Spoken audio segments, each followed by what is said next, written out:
Brock Purdy, Mr. Irrelevant, also doing well. So if you have the talent and you take advantage of the opportunity, then you will succeed. Overlooking life, but that's the biggest blessing. Just engage with who you are and throw the biggest wedding. Just think of this as food for thought. You feel I'm overstepping. I got a good degree in knowledge. If it's ever question, I'd rather see you shining than the Hey, hi, hello. Welcome to Chasing OK Life's Marathon, a podcast about anything and everything presented by LiveOK. LiveOK is centered around promoting mental health awareness. Visit shopliveok, that's SHOPLIVEOK.com, where the proceeds go towards making a difference. Now let's get into it. Hey everybody, welcome back to another episode of Chasing OK Life's Marathon. This is episode 27. I know I've been slacking a little bit. I'm sorry. Bear with me. Creatively, I'm here, man. It's all up in here. I just got to get it out to there. I know I said it before. I'm going to say it again because I'm trying and I'm working on it. And we're gonna get this. We're gonna get things right. But I appreciate each and every one of y'all for the support. I appreciate each and every one of y'all for the views, the likes, the comments, the subscriptions. Make sure y'all keep doing it, keep sharing, keep being y'all, keep supporting me. And I appreciate it. I'll never take y'all for granted. If it stays at 60, if it goes to 1,000,002, I appreciate each and every one of y'all. Alright, this is going to be a somewhat short episode. I have it structured. Like I said, we're going to be structuring from here on out. So I have it structured. It should be somewhat short. I'm aiming for under 30. And maybe I'll put the segments out. Maybe they'll be like 5 minutes each, 10 minutes each. But it's digestible. And maybe I'll do it over the week because Thanksgiving is this Thursday at the time of recording. But just know that y'all be getting some episodes, and my birthday's coming up, so I'll try to get another episode in prior to my birthday. And yeah, and maybe one in before Christmas, maybe after Christmas. I think the way the schedule will line up, it'll be after Christmas, maybe. I do have one planned for New Year's, so maybe the next one after this will be that New Year's stream. Hopefully everything lines up the way that I wanted to.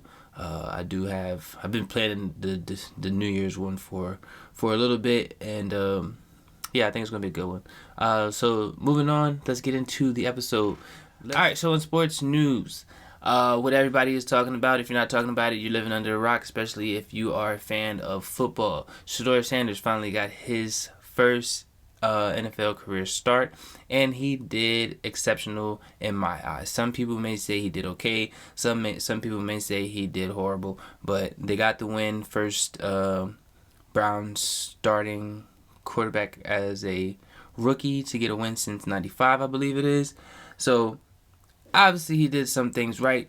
Defense is on point.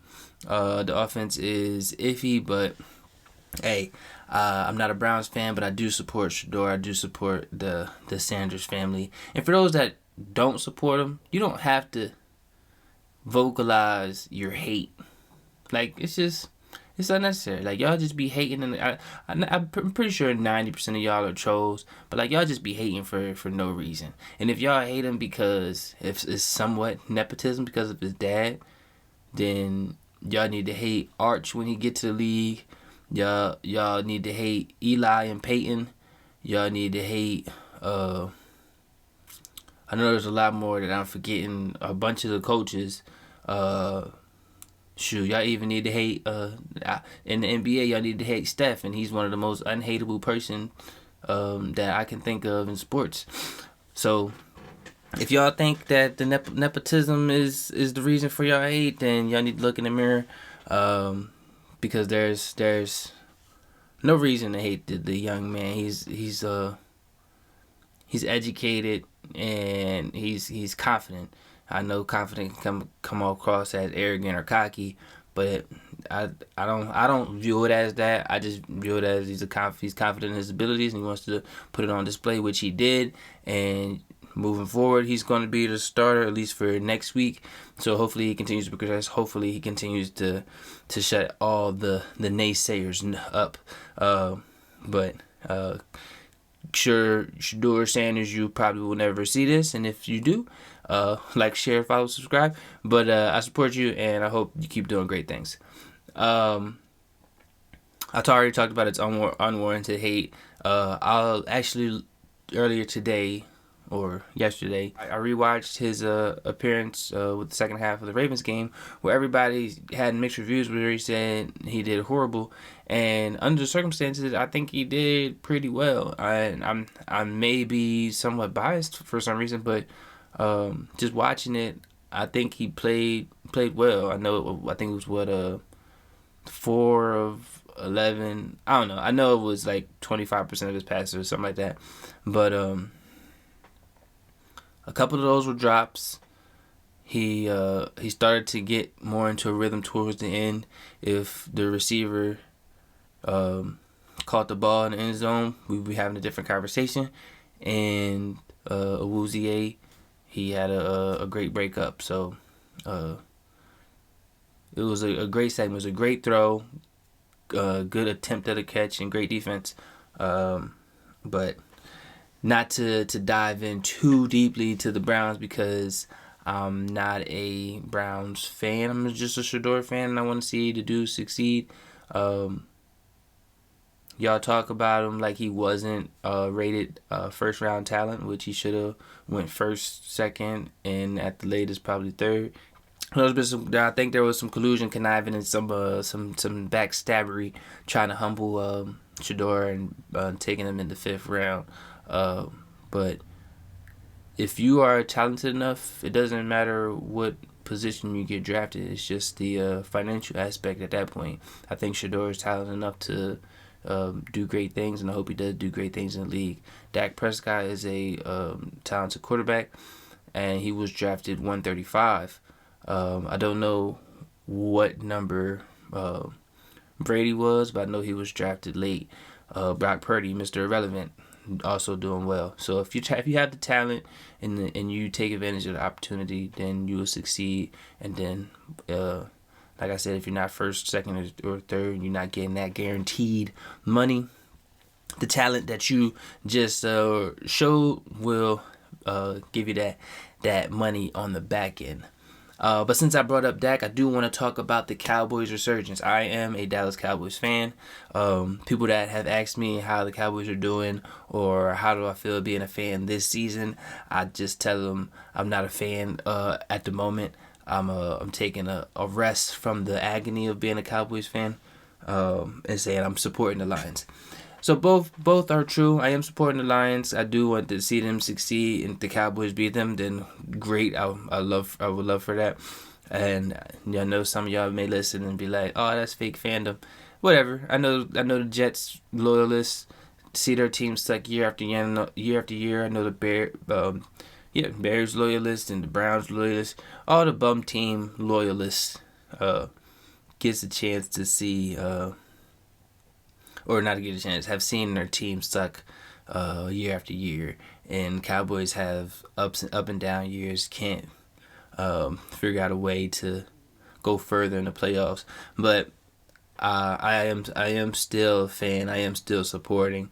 But as a joke, I say, I'm just going to support the Lions until Jerry Jones get up out of there. But since I brought up Jerry, I did want to say that he has his ups and his downs. He has some good decisions, which was bringing in Quinnen Williams and the linebacker. I didn't pay attention to see how good the linebacker did, but I know Quinnen Williams made an impact, especially in that last game. But he also has some dumb decisions, like letting Micah Parsons go. That's like letting Max Crosby or Myles Garrett go. If you have somebody that good, you would like to keep him, but hey, I don't know the ins and outs of trading and all the, hey, maybe his talent was being highlighted because we weren't doing that. No, that's a lie. I just went on a ramble. Michael Parsons is that good, and we should have kept him and then just built some more around him. But the Cowboys are having a resurgence. We just beat up on them bum Eagles. Most of my family are Eagles fans. Excuse me. So it's going to be a good Thanksgiving to say, hey, at least we beat y'all.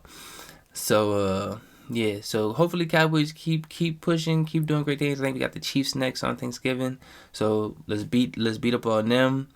And let's try to, I think we could get to a 10-6-1 record. I think would be 17 games, so 10-6-1, which would be a good outcome, especially how we started, put us in the playoffs, and I don't know, maybe I'm not gonna say it because we say it all the time and it never is. So, man, maybe good things will happen. But staying with the Cowboys, CD has been having some drops. His hands have been finicky, but if it's a 1-on-1, I'm gonna throw it to CD. As a quarterback, I'm throwing it to CD. The addition of Pickens, that was a great pickup. Having CD and Pickens, that's a great dual threat back there. So I'm excited for the future of the Cowboys. I just want ownership to make some smarter decisions and not get rid of the people that produce. But I don't know. We'll see what this year gives us. And I do want to, before I let CD off, I know he has been having some drops, but if the receiver drops the ball and you start pointing, you be like, nah, you gotta leave me more, or you gotta put it here, or put it lower, or put it higher. Like if that ball touch your hand, touch your stomach, touch your helmet, you gotta catch that. And growing up,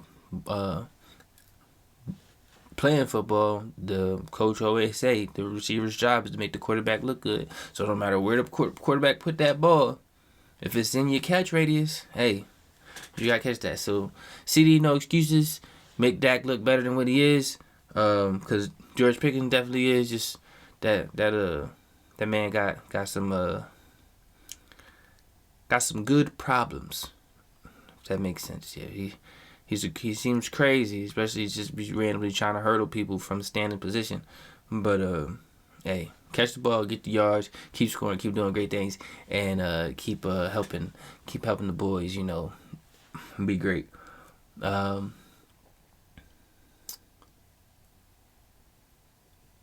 Staying with sports, just two more topics that I want to get on, that I want to touch on. I need to I could probably Google it, but these sports fines that people be getting is outrageous. Like, people, I think I heard that if you wear the wrong color gloves or cleats, you get like a $10,000 fine. Or if you swing on somebody, you get $100,000 fine. Or if you do something wrong, you getting like some crazy fines. Like, what is the thought process behind these fines, and where do the fines go? Does it all go to like one account and you like throw a big party for everybody, or just where do they go? Do they go to charity? They should go to charity, because being fined $100,000 is wild. Some people don't see $100,000 in their life. Some people don't see $100,000. I mean, 100,000. I feel like some people will see it in their life. I mean, accumulating over a lifespan. I feel like you've seen 100. I think I've seen 100. I'm pretty sure I've seen 100 in my lifetime so far. I don't know, maybe. I could be doing math wrong, but yeah, I'm pretty sure I've seen it. Yeah, I definitely seen it. So being fined $100,000 is wild. That's a brand new, fully upgraded car, not the foreigns, Ferraris. I don't know how much they cost. I just know you can probably get like a souped up Chevy Silverado 2500 series or something like that for $100,000. So you just out here, you tied your shoes the wrong way and put the wrong shoelace color in. That's $100K. All right, here's this brand new truck, pretty much. Or better way to look at it, a lot of people's average salary is definitely not 100. So you out here just giving away somebody's full-time job's worth of money for like a year's worth of money, it's just mind-boggling to me that y'all sports franchises, professional teams be taxing people that much. Taxing as in, taking money from them. It's just wild. So maybe I have to do some Googling after this and figure out where the money's going. But that much money being taken from somebody for an incident is wild. But hopefully that money goes to charity. I doubt it does because capitalism. Also, I want to just briefly, I want to touch on this topic. Sports reporters. I know you have your many different shows, your get ups, your first takes, your the podcast. Well, maybe not so much on the podcast side of sports, but like the network shows. I was listening to somebody. I'm pretty sure it was a podcast not too long ago, and they kind of said it without saying it that if you have a panel of analysts or reporters or hosts, whatever word you want to use, and y'all are talking about a certain subject, one side is supposed to say the popular opinion. So let's just bring Shador back in here. One side's supposed to say, yeah, he's doing great. He for his first start, he did great. He blah blah blah. Everything's good. That's what that one side's position is supposed to be. But on the other side, even if they don't really think that, to get the ratings, I guess, to get the viewership, that side has to disagree. Kind of like a debate, debating the affirmative and the non-affirmative. I forgot the opposite of affirmative, but like a debate. So it's more interesting, I'm assuming, for people to disagree on a topic, even if you want to agree. So if you say Shador's doing great on one side, you have to say he's doing mediocre with room for improvement on the other side. There's always room for improvement. What I'm trying to say is weird, understandably weird, that no matter what your internal position may be, to get the viewership up, to get the pretty much to get the viewership up, to make your show popular, you have to say what the minority of the thought process of the feeling, the non-major feeling of everybody is thinking. So somebody can be on your side. So if everybody's pushing for one person saying yes, there's always going to be that somebody that's like, nah, he's not doing that great. So it has to be voiced throughout that other host. I hope that makes sense. I don't want to go too far in it because I feel like I am rambling, and I know I say the word rambling every episode because that's what I do. I ramble even if it is structured moving forward. But yeah, so if you have an opinion on my sports segment, we talked about Shador being QB1 hopefully for the remainder of the season. We talked about the Cowboys' resurgence and the Eagles sucking. We talked about sports fines briefly and how outrageous they are, and we talked about sports reporting on how somebody has to give the popular opinion and somebody has to give the unpopular opinion. So if you have any input, comments, or you want to talk about what I talked about and maybe give me more insight, hey, comment. The engagement helps me get my voice out there to help other people, like I've been trying to do since I started. But that was 20 minutes of rambling about sports, which I didn't want to go that long.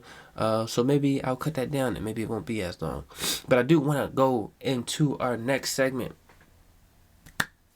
Maybe if I pull from a corner. Which corner? If I pull from this corner, there'll be a paper. So let's do it again. paper. All right. So if that editing did well, we are now into our current events. So a couple of current events that I want to touch on very briefly. People only care briefly unless it's personal. So the reason why I say that is because the singer David D4VD was recently officially considered a suspect in the murder of the young girl who died at the age of 14 and was found when she was 15, who will be 15 as we are speaking. He was finally suspected of that, which everybody prior to the police finally saying it was like, yeah, he probably did it. He sung songs about it. Like, everything is pretty much a confession in the music. Even if it's like not taking his side or anything, but even if the music sounds like a storybook of how you did it, I know there's a legal term called taught of crime. I don't have the definition pulled up, but I'm pretty sure it kind of fits in. But if there's no actual evidence that backs the reasoning for him to be considered a suspect, aside from the music, like if there's no like physical evidence or just a reason for him to be arrested, they can't be like, oh well, you sang this song that said you would do this and this, it had her name in it, like we're locking you up now. You can't do that. And I know a lot of rappers get convicted because of their songs, which is stupid. If you're gonna rap a song about the time, address, the people that you done murdered, then obviously if you wrote the whole book on how you actually did it, then you should be reported for a crime. But if you wrote like he did, sung this song years ago, and it just kind of lines up with how she may have been murdered, then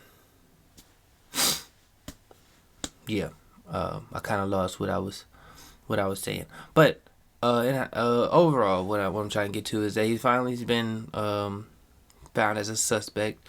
Hopefully, if he is responsible for her unaliving, then he gets what's coming for him. He gets what he deserved. But I think parents should protect their children better. I know not everybody's blessed with a great parent, but people should find their support system. At the age of 14, I think he met her when he was 11. I'm not well versed in his or her story. This is just what I remember reading.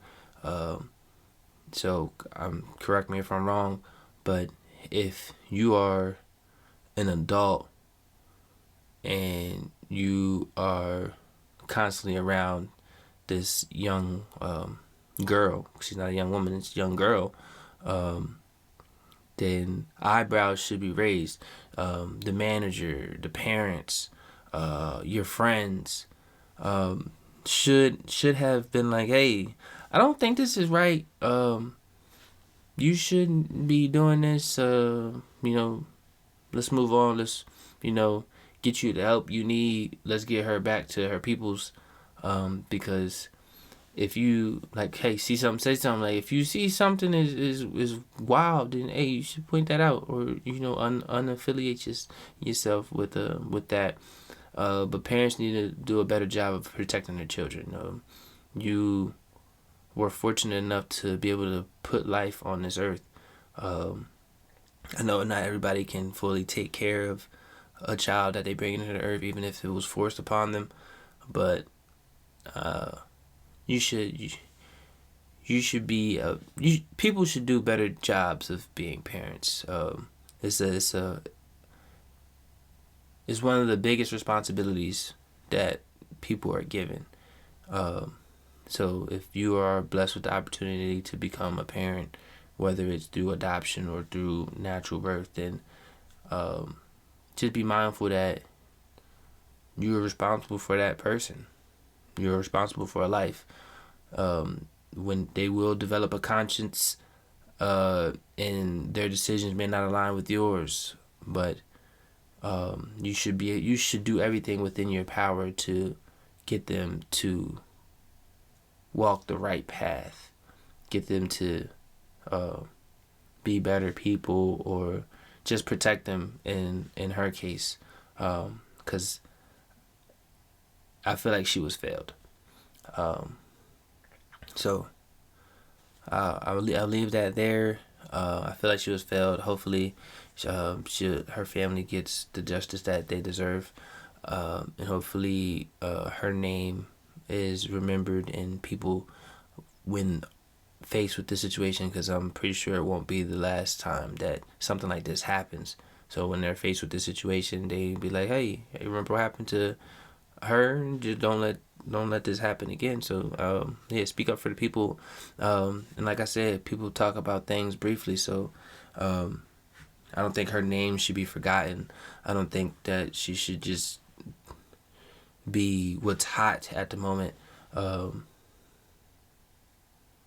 people care. So if it's not happening to you, I know people lose interest. I'm glad that he has been found as an actual suspect. And like I said, before I continue to ramble and drag on, I hope her family gets the justice that they deserve. Moving on to a different current event. In a more of a lighter, more upbeat-ish, upbeat-ish, because it's definitely not an upbeat topic. The Epstein files have finally been not released, but approved to be released. So people will find out who was going over to old Epstein Island, taking advantage of these young girls, especially the Orange Man. But the reason why I wanted to bring up those is because I wanted to know, I could probably Google it, but I want to talk about it. What happens, actually I probably couldn't Google it, but what happens when, we know what we already know, like the actual truth is laid out. It's like, oh, we know Orange Man was up there diddling like Diddy. Do we keep, like, does he just like do it? Does the impeachment process start like immediately? Like, oh, dang, he was doing this. We have a legit PDF file in the office. We should, remove him from office. So once we find out what we already know, how does that process work? Do we just be like, all right, let's start the impeachment process, we gotta remove, or does he do what I think it was Clinton did and step down? I think he stepped down, pretty sure. And then step down. And then once he does step down, we still got to deal with all the crap that he laid out. And do we have to deal with J.D. Vance now?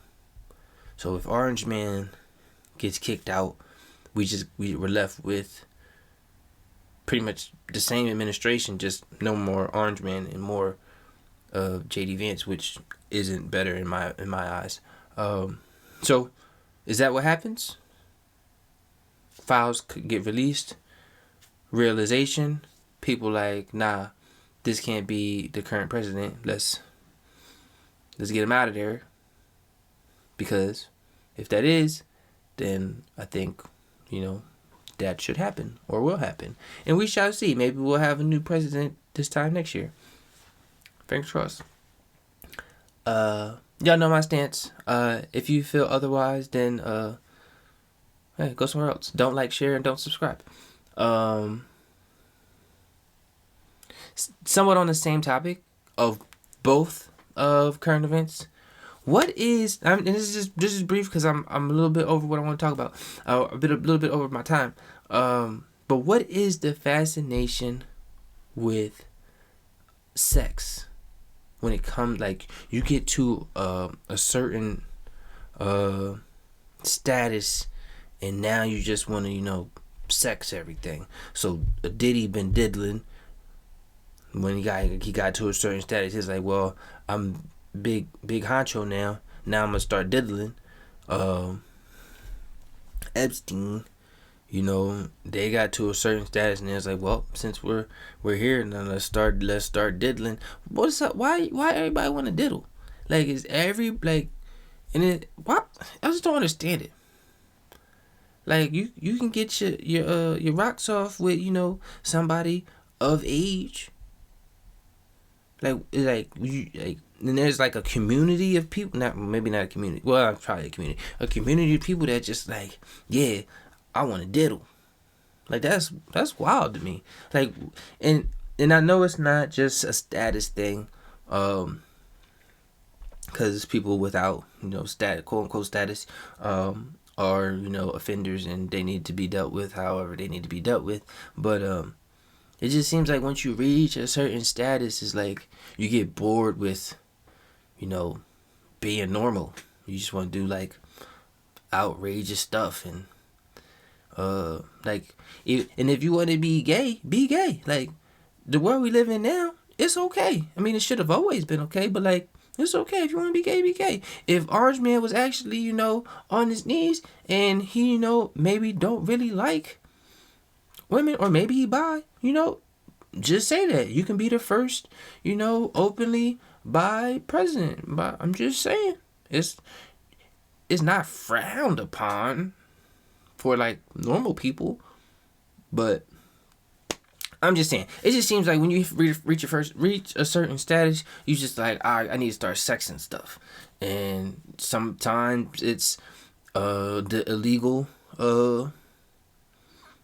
ones where they're not of age yet, and sometimes it's like I'm a man who needs to dominate another man. That's just wild to me. And all these movies and TV shows and books and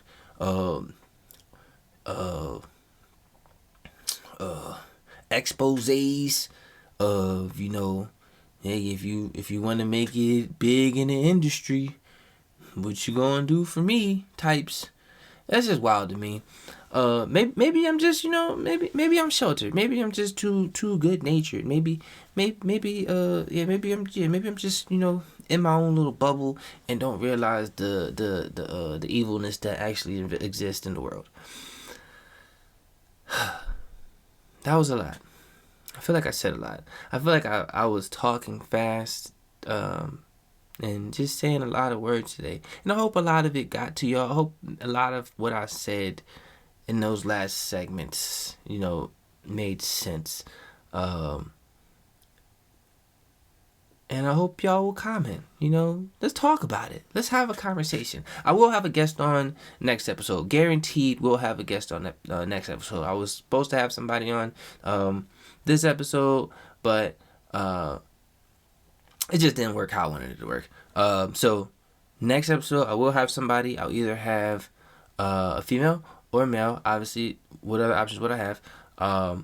But I have the people that I want to interview lined up.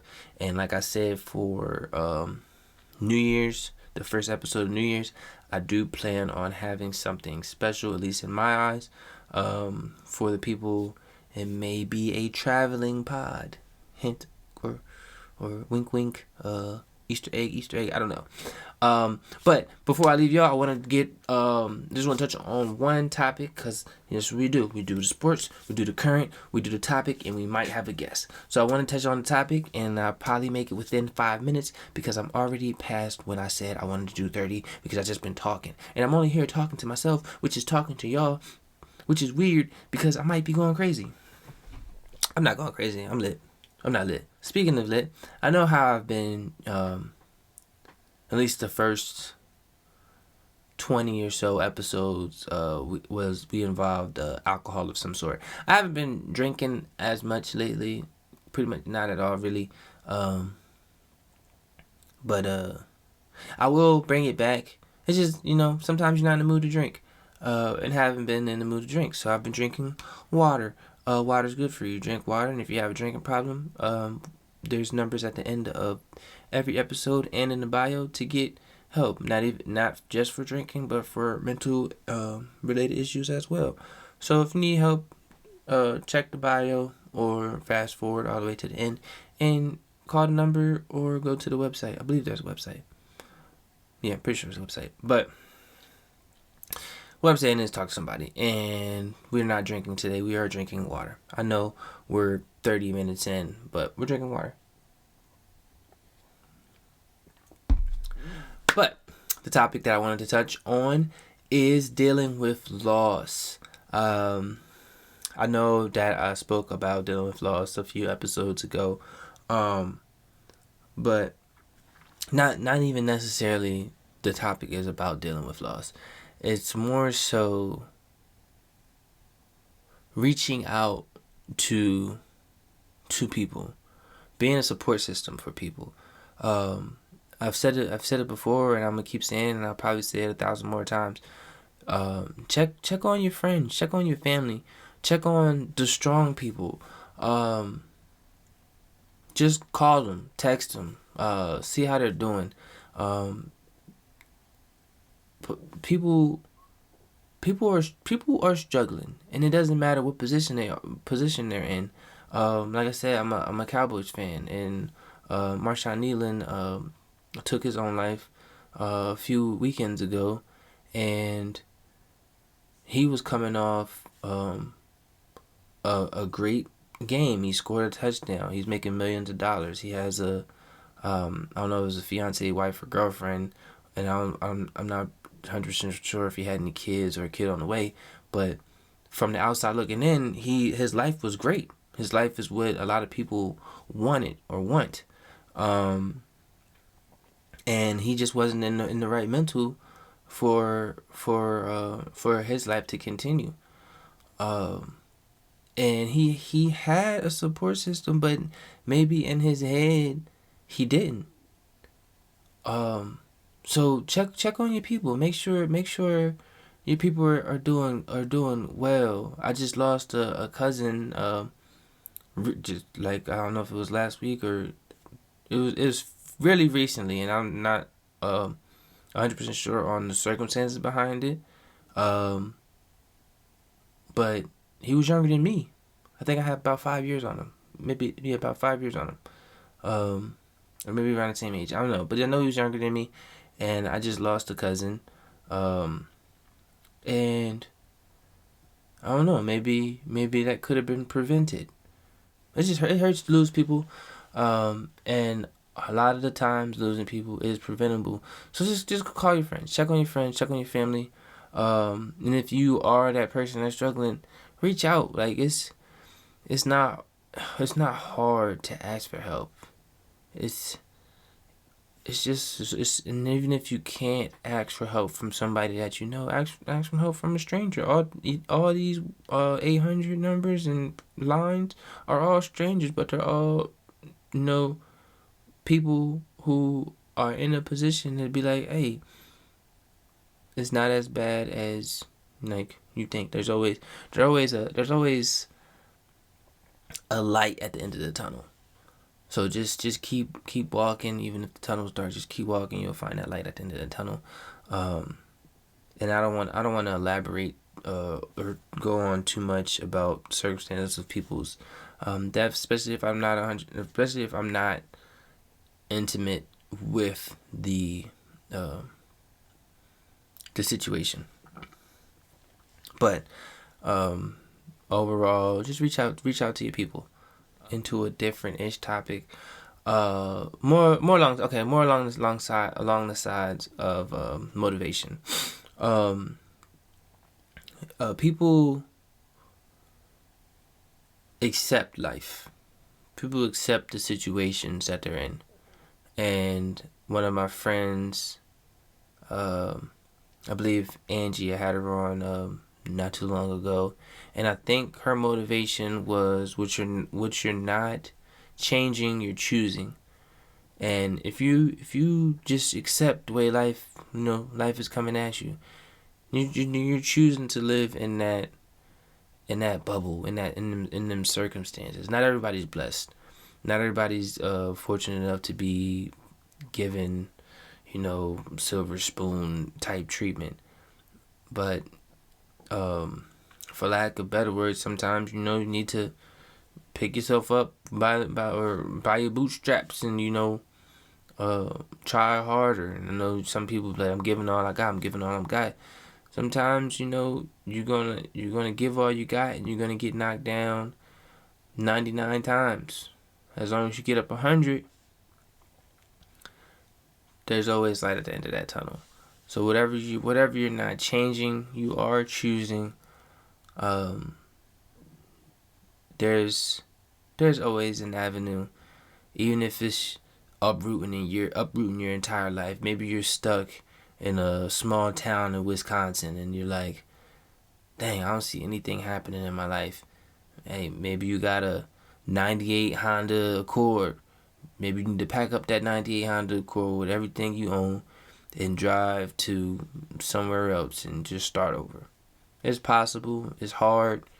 But like I said, like she said, if you're not changing, you're choosing. I am thankful for all of you. I am thankful for everything that life has brought me. I am not in the greatest position. I'm not where I want to be. And I'm trying my hardest to get to where I want to be. Things are looking up. A lot of things that have happened recently have given me more hope for my future. I have a nice outlook on what I foresee my life being. Once I find that position that pays me well and I like what I'm doing, then a lot more things will fall into place.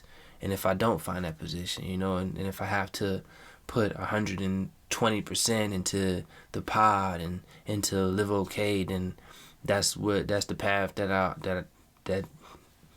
has been decided for me. But I'm gonna give all I have to get to where I need to be, and I hope that y'all will do the same. If you are seeing this on the day I put it out, then you know that Thanksgiving is a few days away. And if you're listening to this on Thanksgiving, then happy Thanksgiving. For those that don't celebrate it, happy day to eat and enjoy life with your family. I plan on doing that. I don't really support or know the true history of Thanksgiving. I just know the history that I've been taught, which most likely isn't 100% accurate, because that's the life we live in. But before I ramble and go into a whole different subject, happy Thanksgiving to anybody that celebrates it. Happy Loving Your Family Day for anybody that doesn't. I hope y'all have a blessed holidays. And if I don't see y'all, I will see y'all before New Year's. I'm gonna put something out by my birthday. And yeah, until then, love the life you live. Keep living it. Keep doing great things. Ask for help and be great. Love. Thanks for listening to the Ramblings of a Madman. If you want to come on and have a conversation, feel free to message me at the email in the bio. I'll get back to you as soon as I can. Life is about choices. It would be great if you choose to like, share, and subscribe. Stay safe and be great. Ain't perfect, but ain't no complaining. I know my shit is different. I just can't explain it. Food for thought.